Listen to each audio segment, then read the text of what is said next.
KMES English Medium Junior College welcome its 12th standard students for the online lecture of philosophy for chapter 4 How do we know?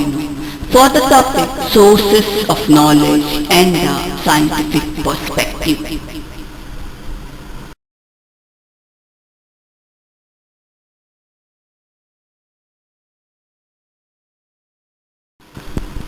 Students, in today's lecture of chapter 4, How do we know? We are going to study about the following topic, that is sources of knowledge, rationalism, empiricism, the limit of rationalism and empiricism, and the scientific perspective of how do we know.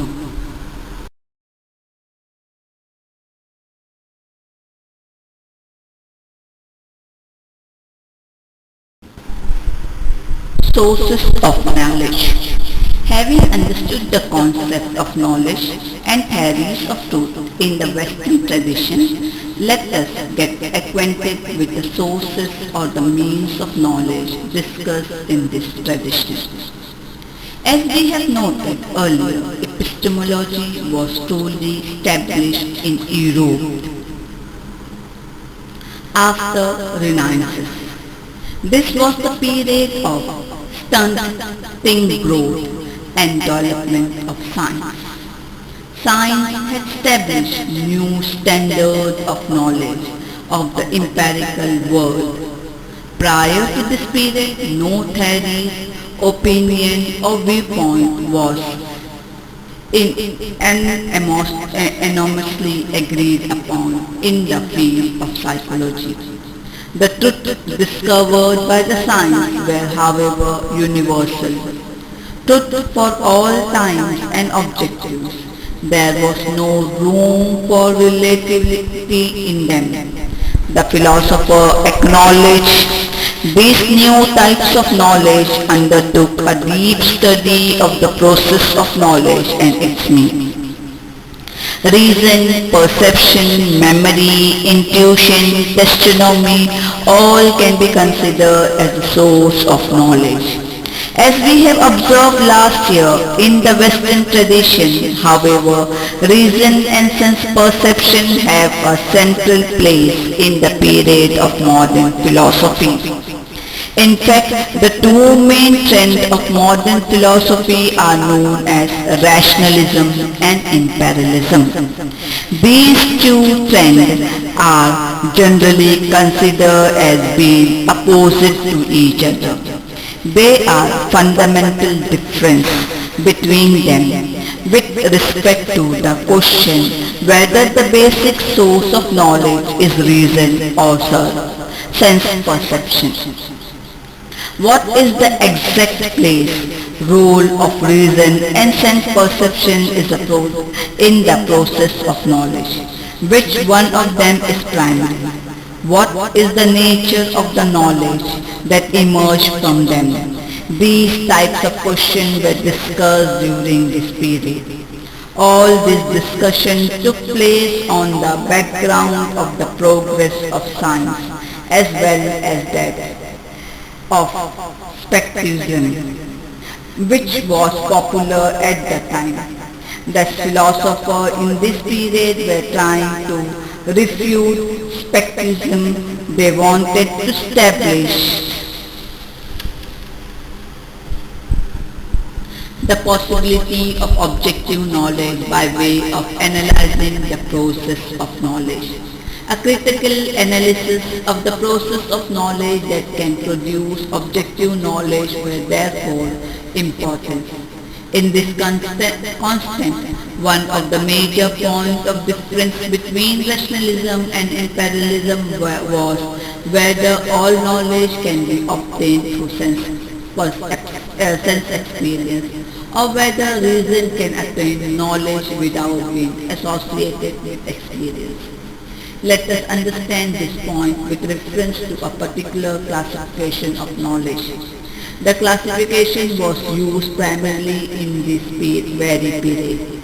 Knowledge that can be gained prior to or before any experience is called as a priori knowledge.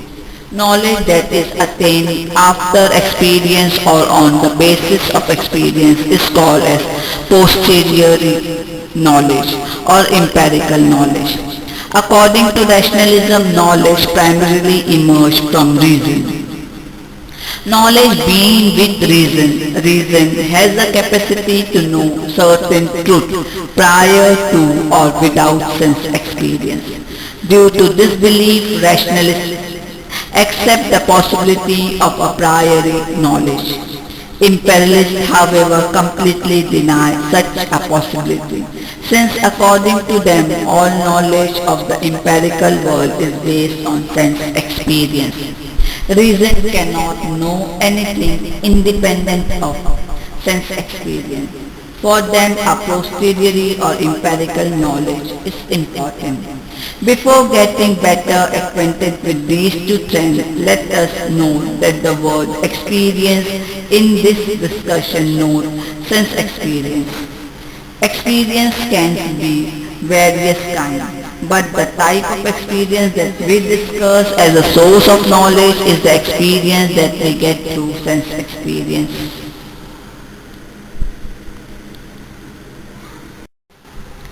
Rationalism. Descartes, Spinoza, Gottfried, Leibniz are known as a rationalist. Descartes introduced the method of doubt. Descartes wanted to prove that skepticism is completely wrong. He tried to discover an indubitable truth for this purpose.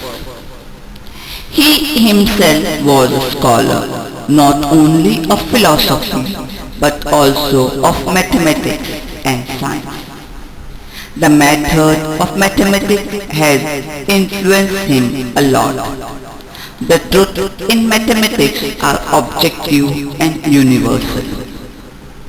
This truth do not change with respect to place, time, culture or individual. Rationalists consider mathematics to be an ideal kind of knowledge. They believe that if the method of mathematics is used in other branch of knowledge, it would be possible to attain the same kind of knowledge in these branches also. One of the peculiarities of mathematical truth is that they are not derived from experience. They are not based on experience. The truth cannot be proved on the basis of experience. The source of mathematical knowledge is reason, and it can be justified only on the basis of reason. In contrast, the knowledge gained through experience is often relative to time, situation and person. Empirical knowledge cannot be certain and universal due to this relativity. That is why as a source of certain universal and objective knowledge, the rationalists attribute great importance to reason. Let us understand the view of the rationalists regarding the prescribed role of reason in the process of knowledge with reference to Descartes' view on the same. Descartes was of the opinion that there are some inborn ideas in the mind of all humans. These ideas are called innate ideas. This means that these ideas are not obtained from sense experience. Therefore, the truth this is not dependent on experience. They give us the knowledge that is certain. The three major examples that Descartes gives to such idea are: 1. Our own existence.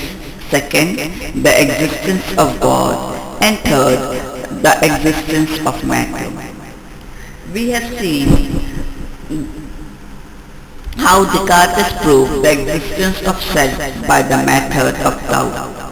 We understood the truth of the statement, I think, therefore, I am is a clear. Clarity and distinctness are the characteristics of truth. The proposition all the sides of the square have equal length make the concept of square very clear. At the same time, it makes us realize that a rectangle cannot be a square. That is, it clearly explains the distinctiveness or the difference of the square from a rectangle. The method of Descartes for attaining such truth is similar to the geometrical method. Just as theorems are proved on the basis of axiom in geometry, every proposition must be proved to be indictable and certain in other fields of knowledge too. However, for this purpose one must begin with axioms. Since axioms are assumed to be true, it is necessary to begin with uncontroversial, indictable truth themselves. Such truths are self-evident. They do not require any external justification. I think therefore I am is such a self-evident truth. We know this and other such truths through intuition. Descartes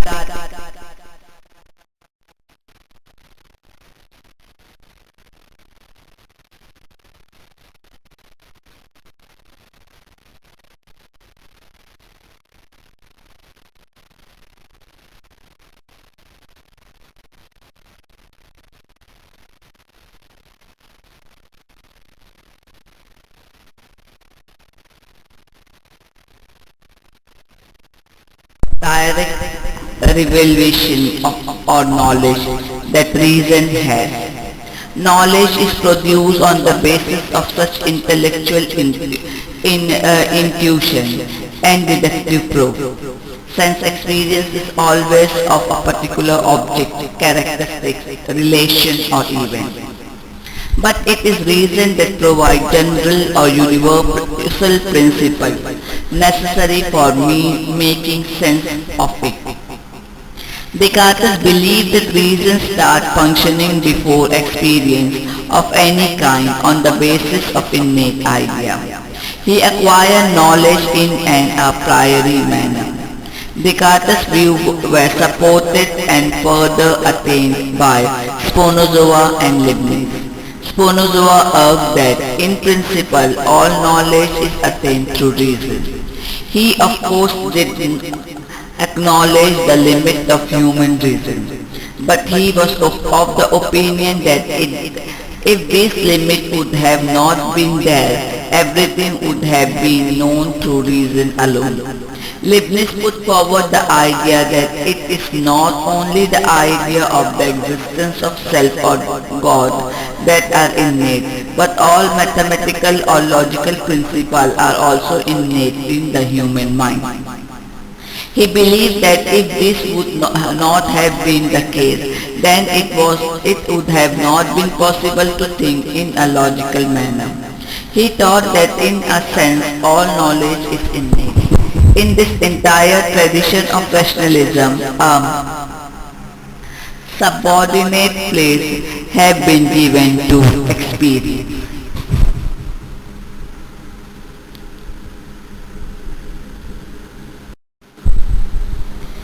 Imperialism. Locke, Berkeley, Hume are the three philosophers who advocate imperialism. Imperialists deny the possibility of a priori knowledge, as they firmly believe that knowledge cannot be produced without experience. Knowledge is produced from the data of information that is provided by the sense organ. Afterward, reason processes it. Without experience, there is nothing available for reason to process. That is why reason alone cannot give us the knowledge of the world. They are of the opinion that sense organs connect our consciousness to the external world, and unless such a connection is established, it is not possible to know the world. Locke rejected Descartes' notion of innate idea completely. In his view, there are no ideas that are present in the mind of human being at the time of birth. For him, the idea of God does not seem to be inherent in the mind of the child. They learn it in the process of socialization. Atheists deny the existence of God. Moreover, those who believe in the existence of God differ from each other about His nature. Locke argued that at the time of birth, prior to any experience, mind is tabula rasa, that means a clean slate. It is that kind of slate on which no letter alphabet has left their mark. It is only through experience that alphabets start appearing on it. This means that all the ideas found in the mind originate in experience. Ideas about the surrounding world are created through sensations that we receive from the five sense organs, whereas the ideas about the inner world are created through the experience of mind. Sense perception and introspection are the foundation, fundamental sources of knowledge. At the beginning of the process of knowledge, a mind is inactive or passive. It only receives the idea from this source. Once the ideas are received, the mind becomes active and starts processing them.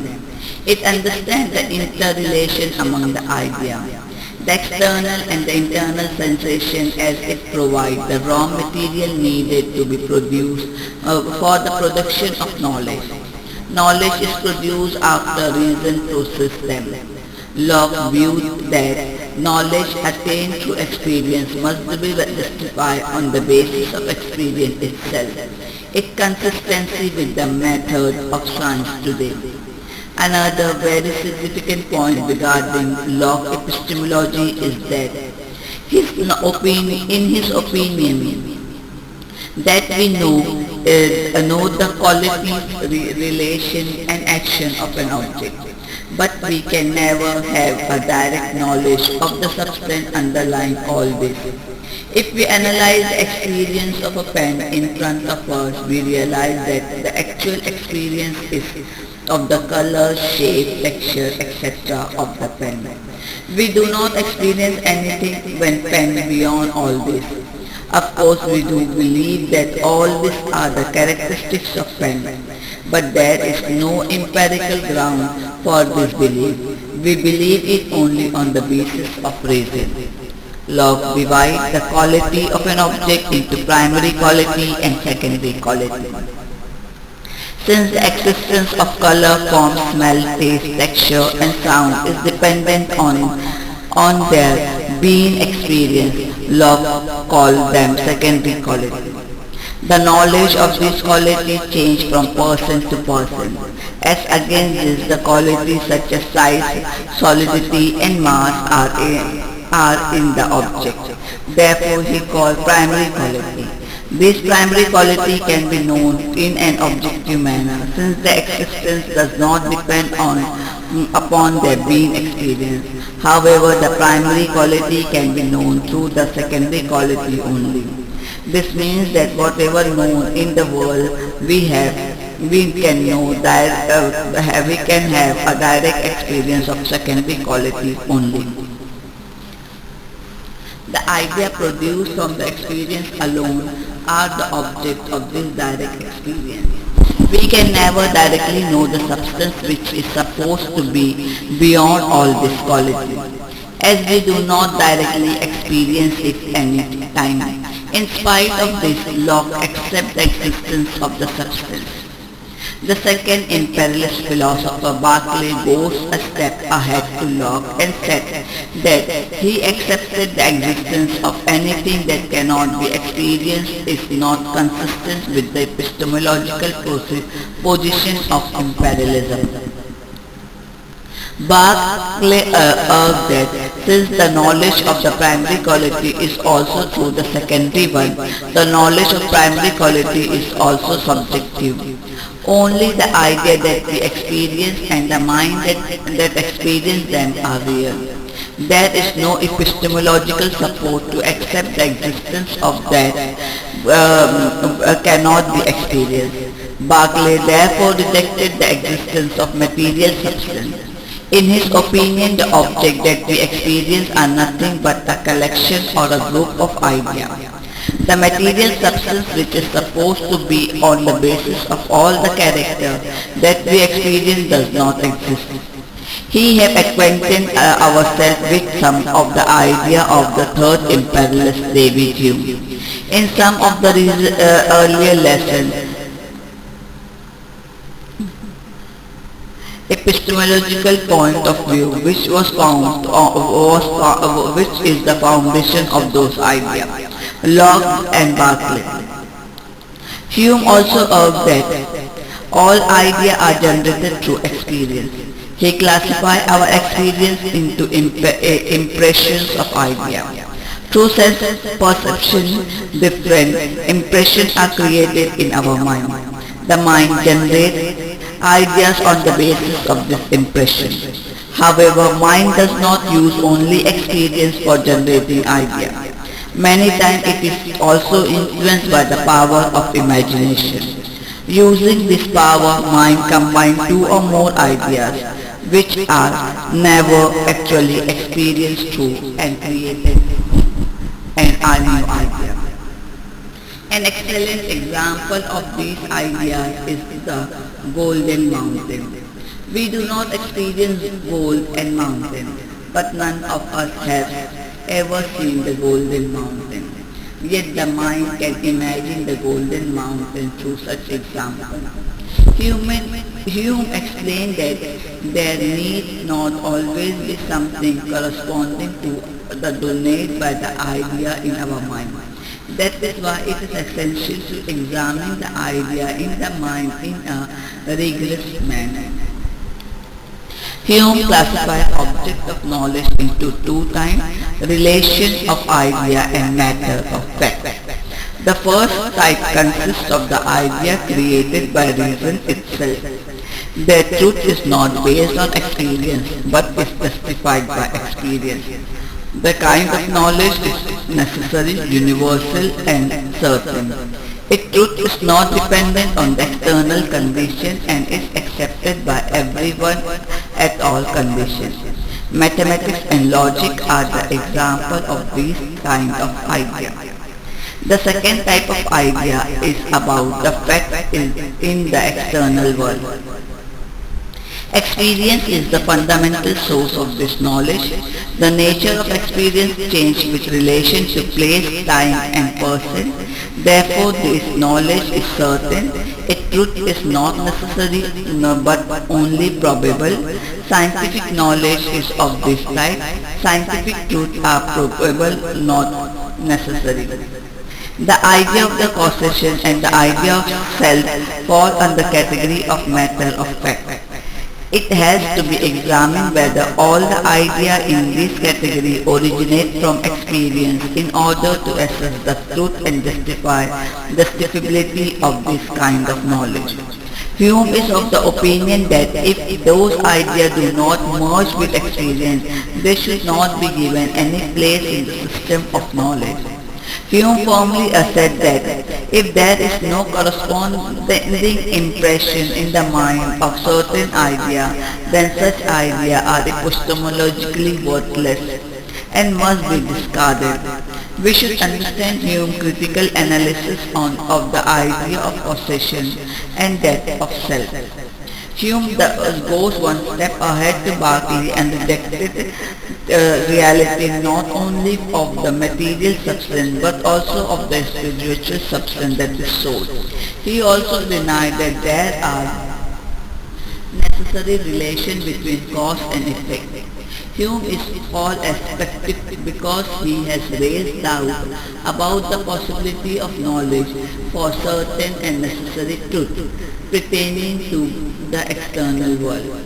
Hume's spectralism is called mitigate or sober, since Hume accepted the mathematical and logical truth as certain, which means that he does not totally reject the possibility of certain knowledge.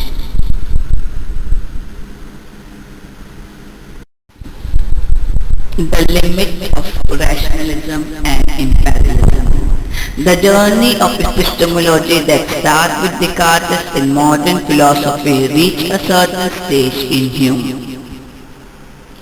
Hume's practical position brings it to our notice that though this journey begins with the objective of eliminating spectralism permanently, it is very difficult to reach that objective. The interconnection between epistemology and metaphysics that we observe in this context of Indian philosophy are seen here too. Rationalism put forward the possibility of certain and indictable truth, but it did not successfully explain how the truth gained through reason alone can give us the knowledge corresponding to the external world. As we have seen, the example of such truth are mathematical and logical truth, but these truths do not tell us anything about the world. This observation is a way support the imperialist viewpoint that the knowledge of external world has to be attained through experience. However, the development of imperialism once again leads to speculatism. It was formally established because the Hume critical analysis of knowledge, the empirical knowledge is only probable and it cannot be necessarily true. Knowledge gained through reason is certain, but there is no guarantee that it corresponds with the external world, and the knowledge of external world that is gained through experience can never be certain, such as predictable that was generated in epistemology. Immune Kant and critical philosophy was developed through the attempt to respond to this crisis by offering critical of rationalism and imperialism. Kant proved that knowledge cannot be produced unless reason and experience are conjoined in a proper manner. Reason provides the form of the pattern, structure of knowledge, while experience fills it with the context. Knowledge is created through the inner interconnection situation, constituents of form and context. It is true that mere sense perception cannot generate knowledge unless it is arranged in a pattern provided by reason. But it is only equally true that reason cannot know the universal without being provided empirical context by sense experience. This is how Kant explained the interdependence of reason and experience. Kant analyzed the process of knowledge is quite close to the research that is going on in this connection in neurology today.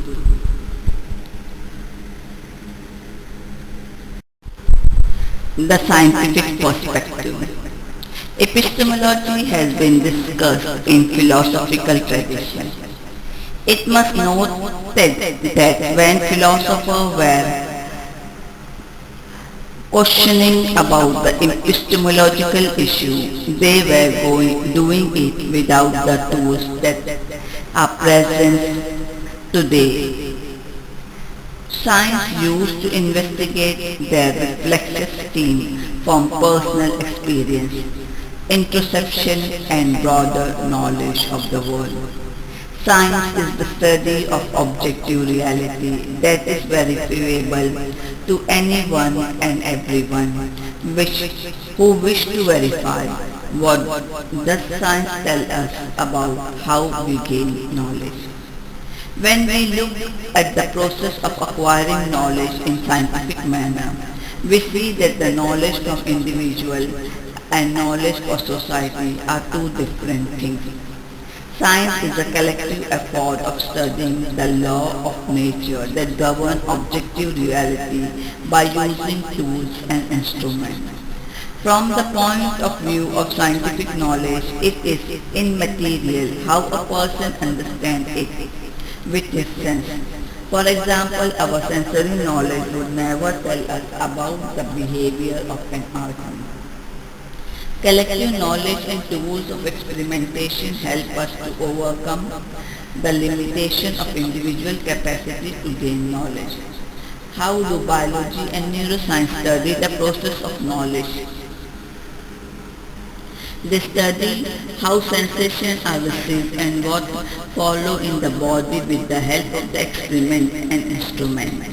It is also important to note that since life has emerged from the non-living world, the law of physics which govern the material world are only applicable to the living world.